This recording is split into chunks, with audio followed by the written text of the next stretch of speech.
pabaigoje nebuvo galima sustabdyti, galbūt kas labiausiai lėmė?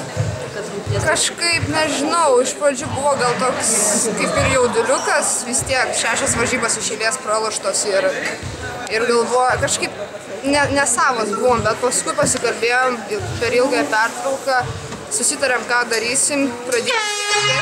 Prieš tai mes kažkaip lėčiau žaidėm, kai pradėjom bėgti, tai kaip ir paėmėm jų žaidimų, nes jos yra to bėganti komanda. Taip ir išėjo. Anksčiau tas trečias kėlinys būdavo vis dar duobė mūsų komandai, dabar buvo atvirkščiai? Nu, jau laikas pakeisti kažką, iš tų klaidų senųjų mokytis. Žinai, kaip sakoma, daryk naujas klaidas, įdomiau bus mokytis. Tai ištaisėm senasias klaidas, dabar atrodo geras rezultatas, vis tiek užžaidėm tas 2 kėlinius.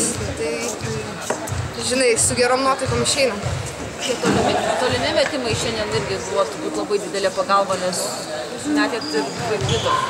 Jo, kad iš pradžių nekrito, bet paskui pajautėm tą savo žaidimo ritmą, kur mes žaidžiam, bėgam, pataikom, visos užsivedusios jau kokį trečiam kėlinį buvo, tai toks buvo malonumas žaisti.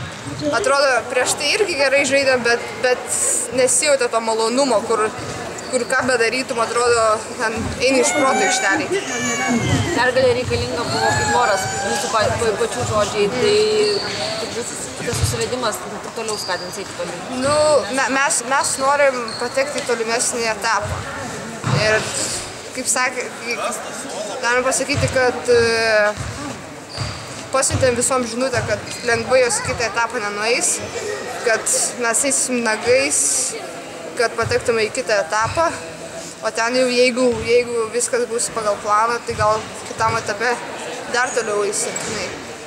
Jeigu nesvajosi, tai koks tikslas žaisti.